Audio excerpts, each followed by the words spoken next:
So here's a receiver and an evaporator that were changed on that big dump truck over there, Peterbilt. And if you look inside there, let's see if I close up. Now you see it's kind of black in there. It's not because it's black paint. That's machined metal in there. And why is it black?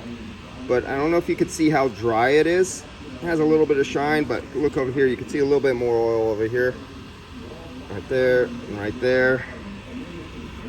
But that was dry as dry can be. It was ran low on refrigerant. If you look in the expansion valve, super dry. Little bit in the, you can see the oil there, but really dry there. On the other side, darkness in there. You see that darkness? It should be clean, bright, and shiny. This is from overheating. As the refrigerant level goes down, the compressor overheats and you start baking the metal. A little bit of oil, metal filing residue, heat, moisture makes an acid, and that aluminum, from the piston and from the cylinder wall and the baking, you get the deposits. You see the little deposits in there. If you look really close in there, there's some gummy, ugly stuff in there on that switch. See the inlet? There's the switch. Now if you look way deep inside, you see shit on the actual switch itself. Let's get right there. You go. Now that's stuff you should not see inside a system. And I did the video on this one a couple months ago. I think it's been at least 2 months, and it was like dripping oil all down here. I'm hooked up to it right now. There's the new dryer. Let's see. You can see the expansion valve right there above my finger where it's nice and shiny. Everything else has dirt on it. And we got it down to 167 microns right now. But remember, that's the reading here inside the lines. If I had a micron gauge attached to the line right here, it's probably about 400, 500, 600 microns right there. That does not represent what's happening inside. I've shown you videos on that. This is not your true micron reading. This was a rear cab, and you could see right here where they pinched off the lines and they brazed them up.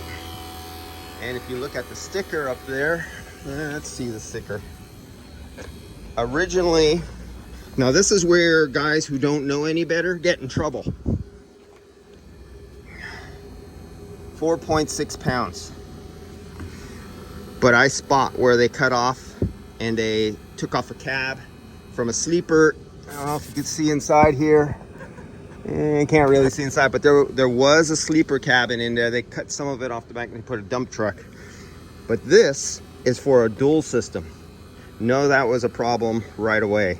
And I had the owner at Mark Ryan's here. He had to call Peterbilt, and he found some source. The original, and I kind of remember off the top of my head because I've done so many of these without cabs. I was doing somewhere about 3.2 to 3.6 in my head. And after calling back without the sleeper, they were 3.2 pounds for this system without a sleeper on it. So they took off all the lines that go all the way to the rear sleeper evaporator. There is no more evaporator. It's only a single evaporator on here. That's about it. And I'm gonna fill this thing up here in a minute and put this one back on the road. But what does everybody go? Oh, follow the sticker. Then you go over to the sticker and you put 4.6 pounds inside here because the sticker only says 4.6 pounds. But a young guy, what's he do? He comes over with the big dumb machine and he hooks up the hoses, and I push the button and I follow the sticker and I walk away. Geez, why doesn't it work? Why do I have 400 PSI? Unless it was a cold day he was doing this on. So say this was wintertime and this repair was being done in the wintertime or early morning, and it's only 42 degrees, 45 degrees outside, and I'm in a state, or even here in San Francisco where it's in the 40s in the morning, and I fill this up in the morning. If I put 4.6 pounds in there, and it's only like 42 degrees outside, my condenser is going to be so cold with cold air going over it, I won't see a outrageously high side. The system will work. And since we're going into winter time right now out here in California, and especially in the San Francisco Bay Area, this guy's not going to see no heat.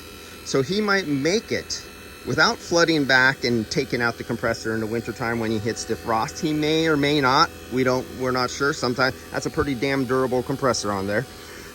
He might make it without flooding back the compressor, hydro-locking and wiping out the compressor. He'll make it all the way in the springtime, and on the first hot summer day that comes around, when he hits 80 degrees out and he has that AC on 85 degrees, 90 degrees, well, it has 4.6 pounds in it, and that refrigerant has to expand somewhere. But there's no room because the rear sleeper and all the line set and that rear evaporator were removed.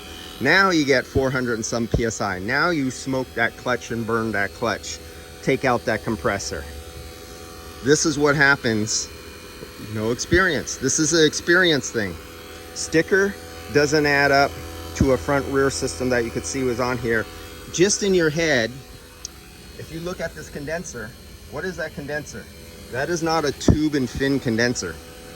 That is a microchannel condenser. And what are one of the good reasons microchannels are for? It reduces the capacity of refrigerant that you need. It has very small internal diameter area of volume of refrigerant.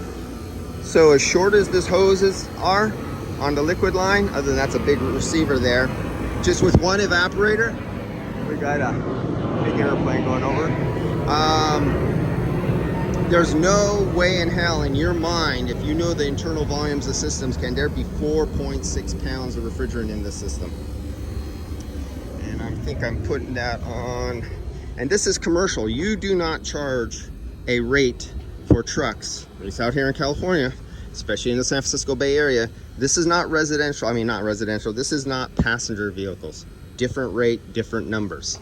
So if you see right here, okay, so we have, let's see, I did back on 2/14.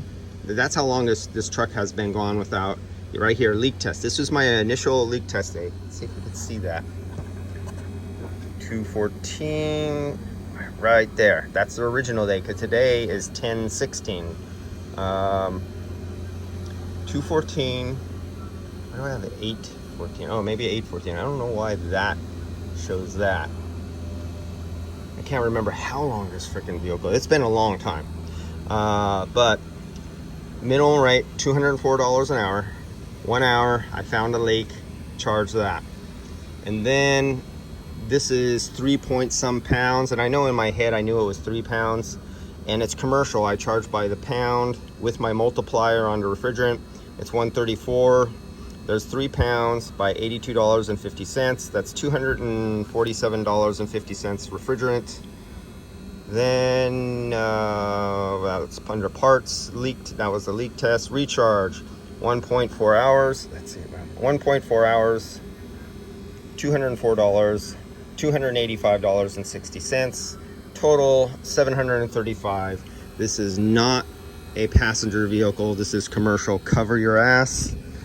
Never take a loss. And actually, I was just talking, my competition was just parked right here. Another company that does ADAS and air conditioning and stuff like that. And the young guy came up to me. He was asking me about my equipment because he's never seen this equipment. They carry around the big, dumb square machine, and they haul that in and out of their truck every time to go do a vehicle. And he was asking me, oh, how much do you buy your refrigerant? Where do you get it for? And I have no problem telling anybody anything. My competition is not competition. And we're going over refrigerant prices and hourly prices and us.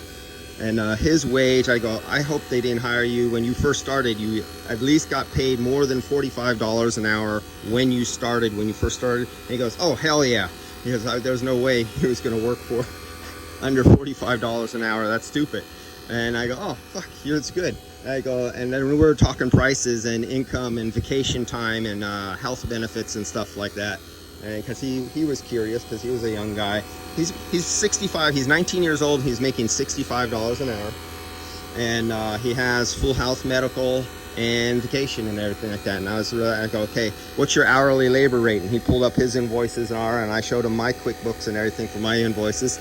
And actually, his hourly rate for his company is higher than mine, and that's why they could afford to pay their guys good, and even better than, you know, most shops. But his prices on his refrigerant were lower. They were getting, and he said when he started out, I don't know if they have him on a contracting or a bonus or something. He accidentally, for his first month of starting business, he didn't mark up his refrigerant loss and he lost his ass. He says, luckily I only did about 2 YF vehicles a day, but he lost his ass on YF refrigerant because he forgot to put his multiplier for his business up. And he says, I discovered my mistake at the end of the month. He already lost a few $1,000s in refrigerant sales by selling it too cheap. But now he marks it up. And yeah, anybody in this business here in the San Francisco area, you don't even start for under 45. If you are, you're getting fucked in the ass. That's all I gotta say. The kid is making more money than most guys in some of the dealerships and stuff like that. Now that's a company who knows how to take care of their employees instead of fucking their employees. I have no problem showing prices, and neither did he, because he was curious and he says, oh, automotive is just a stepping stone for me. I want to get out of automotive or my own place. He has no plans to stay a worker. Even at $65 an hour, he says, that's too little. That's not enough money. He says, I can't live off $65 an hour here in the Bay Area. And now that's a smart kid. I was not that smart when I was 19 years old. That kid is going to be better places than I was at his same age. Smart kid. He knows when to get in and he knows when to get out. And he knows what he's making now is not enough to live off. $65 an hour isn't even enough. Okay, I'll see you guys later. I'm going to finish this and fill it up. But yeah, in this business, in this area, you do not work for less than $45 an hour if you're coming into this as a beginner. Do not, with your benefits and anything, do not work for less than $45 an hour. All right, see you guys.